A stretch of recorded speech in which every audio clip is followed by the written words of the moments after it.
দাউদকান্দি উপজেলায় আতঙ্কের নাম রায়হান উদ্দিন রনি। দাউদকান্দি প্রতিনিধি। দাউদকান্দি উপজেলা ছাত্রদলের যুগ্ম সাধারণ সম্পাদক মোহাম্মদ রায়হান উদ্দিন ভূঁইয়া রনির সন্ত্রাসী গ্রুপের বিভিন্ন ব্যবসা প্রতিষ্ঠানে চাঁদাবাজিতে অতিষ্ঠ ব্যবসায়ীরা।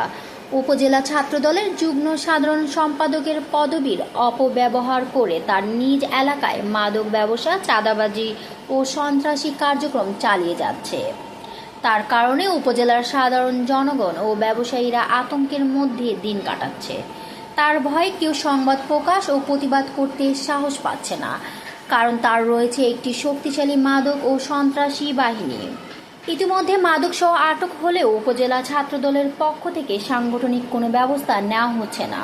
কারণ হিসেবে স্থানীয়রা জানায়, রনির আপন বড় ভাই ইব্রাহিম খলিল দাউদকান্দি উপজেলার ৯ নং মোহাম্মদপুর ইউনিয়ন বিএনপির সাধারণ সম্পাদক হিসেবে রয়েছে।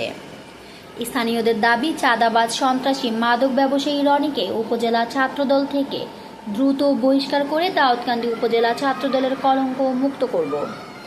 দলের ভাবমূর্তি রক্ষায় জেলা ছাত্রদল ও জেলা বিএনপি কার্যকারী সাংগঠনিক ব্যবস্থা নিলে কমে যাবে রনির চাঁদাবাজি ও সন্ত্রাসী কর্মকাণ্ড। পরিত্রাণ পাবে ব্যবসায়ী, ছাত্রদল ও সাধারণ জনগণ রায়হান উদ্দিন ভূঁইয়া রনির হাত থেকে।